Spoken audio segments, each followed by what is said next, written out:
Une période d'intense activité volcanique a multiplié par 6 le taux de CO2 dans l'atmosphère, ce qui a fait grimper en flèche les températures moyennes sur Terre. Le processus a pris plusieurs millions d'années, mais la nature a éliminé tout cet excédent de dioxyde de carbone. Elle l'a absorbé grâce à ces pompes de carbone naturelles que sont les océans et les végétaux, avant de l'enfouir dans le sous-sol. Ensuite, sur plusieurs millions d'années, le carbone s'est fossilisé. Ainsi, des milliards de tonnes de carbone ont été enterrées au cours de l'histoire de la planète.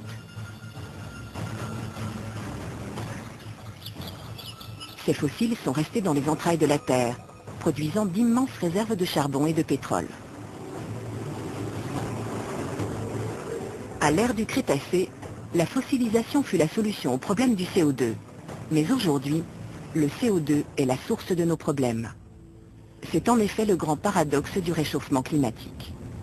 Le carbone qui a été aspiré de l'atmosphère il y a si longtemps est aujourd'hui extrait et rejeté dans l'air à chaque fois que nous brûlons les énergies fossiles qu'il a fabriquées.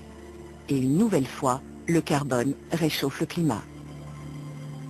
Et voilà que les humains arrivent, qu'ils déterrent tout ça en se félicitant d'avoir déniché une source d'énergie aussi formidable. Et sans se douter de ce qu'ils font, ils réinjectent tout ce carbone dans l'atmosphère en l'espace de moins d'un siècle.